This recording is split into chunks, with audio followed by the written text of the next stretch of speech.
வந்தாச்சு the Chennai Silks mega combo sale summer chill out sale. மல்லி மல்லி மல்லி மல்லி மல்லி. ஆமா ஆமா, ஐயோ நாளைக்கு அனுப்பி வைக்கிறேங்க.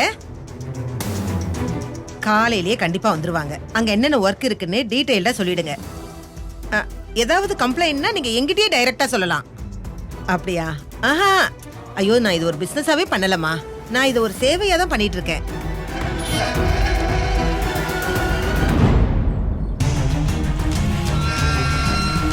சரிம்மா, நான் உங்களுக்கு அப்புறமா கால் பண்றேன்.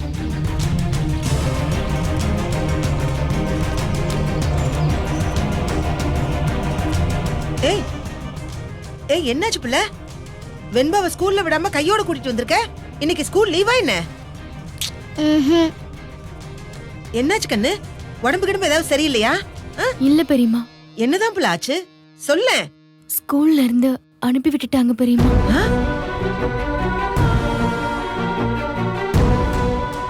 என்ன பிள்ளை சொல்ற? அனுப்பி விட்டாங்களா? ஏ, அந்த ராஜி வேலையை காமிச்சிட்டாளா? இல்ல பெரியம்மா, யூஷுவலா நான் தான் கரெக்டா ஃபீஸ் கட்டுறதுக்கு ஆபீஸ் கேஷியருக்கு ஞாபகப்படுத்துவேன். இந்த தடவையும் ஞாபகப்படுத்தினேன். அத கட்டலையா? கட்டியிருப்பாங்கன்னு நினைச்சேன் பெரியம்மா. வீட்ல நடந்த குழப்பத்துல அத பத்தி முழுசா மறந்துட்டேன். அவங்க கட்டல போல. அந்த கழுதை வேணும்னு தான் பிள்ளை பண்ணிருப்பா. ஆமா பெரியம்மா, அங்கேயும் வந்த அவ. வந்தாளா? அவளை நீ சும்மாவா விட்ட? என்ன பண்ண சொல்றீங்க பெரியம்மா? ஏன் கம்பெனில இருந்து எப்படி கண்டவங்களுக்கும் பணம் கட்டுவேன்னு திமுறா பேசுறா. அவகிட்ட சண்டை போட்டு என்ன நடக்க போகுது? அது சரி, சேத்துல கல்லெறிஞ்சா அது நம்ம மேல தானே தெரிக்கும். சரி விடுப்புல, என்ன பண்ணலான்னு பாப்போம். அங்க வச்சு அசிங்கப்படுத்திட்டா. எனக்கு பேசவே முடியல பெரியம்மா. பாவம், வெண்பாக்கு தான் ஒரு மாதிரி ஆயிடுச்சு. சரி விடு, ஃபீஸ் கட்டுறதுக்கு ஏற்பாடு பண்ணிடுவோம். வெண்பா குட்டி, பாட்டி உனக்கு ஏற்பாடு பண்றேன். ஒரு 1-2 நாள் பொறுத்துக்கோ, சரியா? நிறைய ஃபீஸ் ஆமி பிக் பாட்டி, அதெல்லாம் நம்ம கட்ட முடியாதுன்னு ராஜியத்தை சொன்னாங்க. அப்படியே பாட்டி, வேற ஸ்கூல்ல தான் நம்ம படிக்கணுமா? ஐயோ வெண்பா, நான் சொன்னதை நம்ப மாட்டியா? அவங்க சொன்னதை நம்புற? நீங்க என்ன சமாதானப்படுத்த பேசுறீங்க, அப்படித்தானே? இல்லடா செல்லும், நீ எதை பத்தியும் கவலைப்படாத. எல்லாத்தையும் நான் பாத்துக்கிறேன். நீ அந்த ஸ்கூல்ல தான் படிப்ப. நீ போய் ட்ரெஸ் சேஞ்ச் பண்ணு போ. போடா.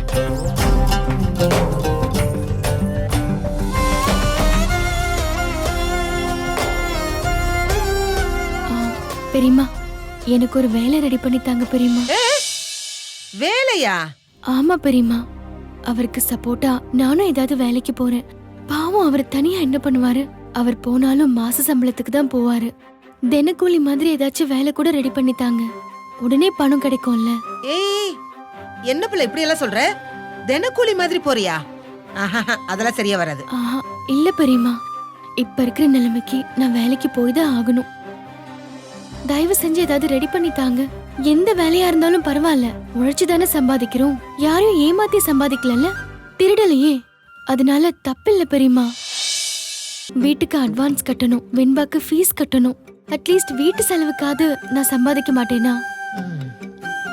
சரி, இவ்வளவு சொல்ற பாக்குறேன்.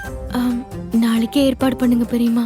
யோசிச்சு சொல்ற மல்லி, நீ முதல்ல குழந்தைக்கு குடிக்க ஏதாவது கொடு. நடக்க வச்சு வெயில்ல கூட்டு வந்திருக்கேன். போ.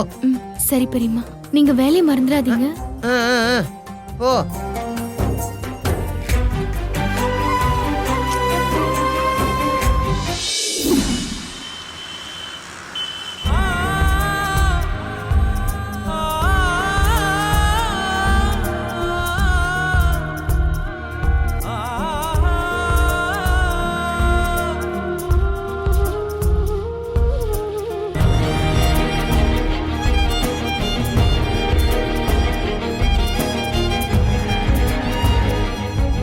வெண்பா எங்க?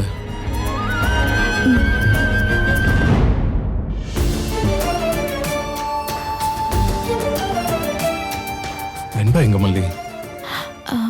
அவளுக்கு சாப்பாடு கொடுத்து பால் கொடுத்து படுக்க வச்சுட்டேன். நீங்க குடிங்க.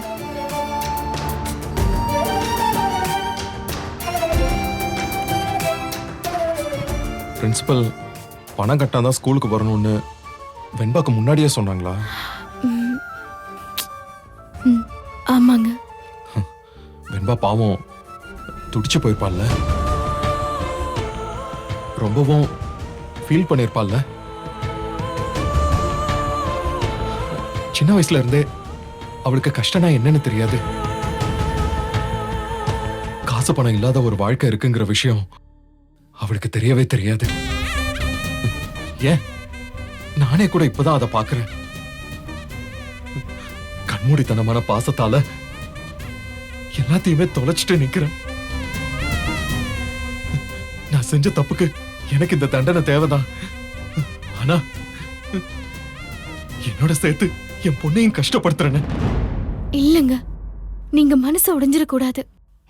இதெல்லாமே நம்ம மனசுல உரம் ஏத்தணும். சீக்கிரமே இழந்த எல்லாத்தையுமே மீட்கணுங்கிற நெருப்பு உங்க மனசுல எரிஞ்சுக்கிட்டே இருக்கணும். நீ சொல்ற வெறி நெருப்பு எல்லாமே உள்ளுக்குள்ள இருக்கு மல்லி.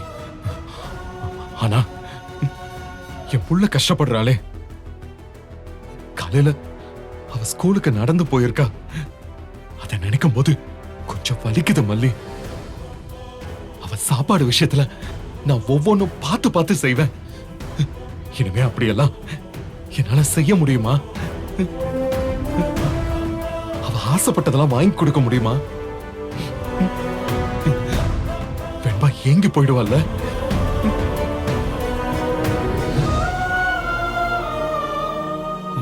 இங்க பாருங்க, முதல்ல நீங்க இப்படி மனசு கஷ்டப்படுறத நிறுத்துங்க. இல்லனா வெண்பா மனசு கஷ்டப்படும். அவ முன்னாடி நம்ம எந்த கஷ்டத்தையும் காட்டிக்க கூடாது. அவளுக்கு எந்த கஷ்டமும் தெரியாத மாதிரி இருக்கணும். அவளுக்கு முன்னாடி நம்ம இப்பதான் ரொம்ப சந்தோஷமா நடந்துக்கணும். நம்ம கஷ்டம் நம்மளோட போகட்டும். எந்த ஒரு கஷ்டமும் அவளுக்கு தெரியாம நம்ம பாத்துக்கணும்.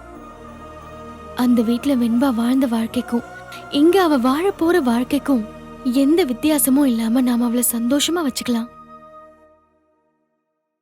ஆமா மல்லி. வெண்பா அங்க எப்படி எந்த கஷ்டமும் இல்லாம இருந்தாலோ அதே மாதிரி அவ இங்க வளரணும். வெண்பாக்கு எந்தவித குறையும் இல்லாம வளர்க்கணும். வெண்பாக்கு ஒரு குறையும் வராம நம்ம பாத்துக்கலாங்க.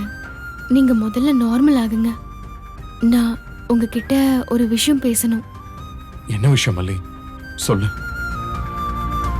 நான் நான் வேலைக்கு போலான்னு பாக்குறேன். பெரியம்மா கிட்ட எல்லாம் சொல்லியிருக்கேன். ஏதாச்சும் வேலை ரெடி பண்ணி தரேன்னு சொல்லியிருக்காங்க. நீ வேலைக்கு போய் என்ன உட்கார வச்சு சோறு போட போறியா? ஐயோ, அப்படி சொல்ல வரலங்க. சின்ன சின்ன செலவுக்கு உதவியா இருக்கும்ல. மல்லி, ஏய், நீ என்ன நினைச்சுக்கிட்டு இருக்க? என்னால இந்த குடும்பத்தை காப்பாத்த முடியாதுன்னு முடிவே பண்ணிட்டியா? ஐயோ, அப்படி சொல்ல வரலங்க. பின்ன என்ன அர்த்தம்? நீ வேலைக்கு போய் சம்பாதிச்சு எங்களுக்கு சாப்பாடு போடுவேன், நாங்க உட்கார்ந்து சாப்பிடணும். உன் வீட்டுல இருக்கோம். அதனால நீ சொல்ற எல்லாத்தையுமே நாங்க கேட்கணும், அப்படித்தானே?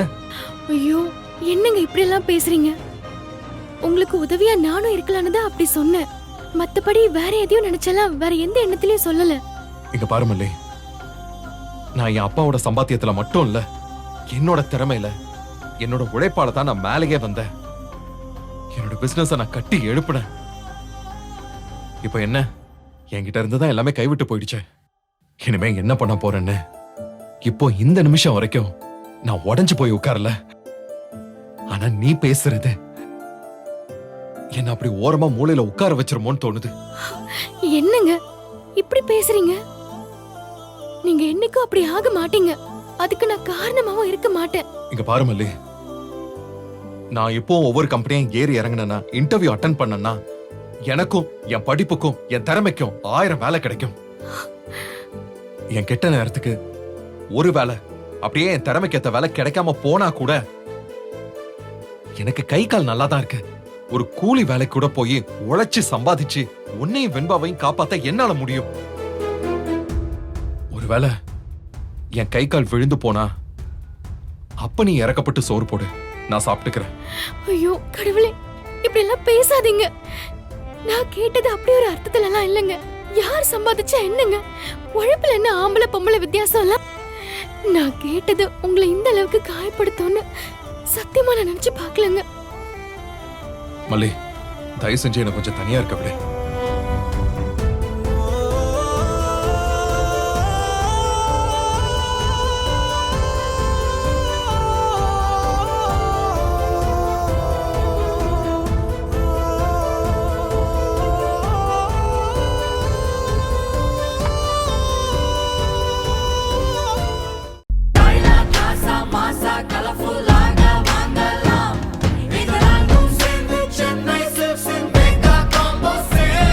வந்தாச்சு தி சென்னை சில்க்ஸில் mega combo sale summer chill out sale.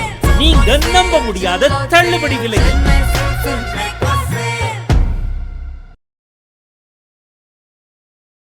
இந்த வீடியோ உங்களுக்கு பிடிச்சிருந்தா லைக் பண்ணுங்க, ஷேர் பண்ணுங்க, காமெண்ட் பண்ணுங்க.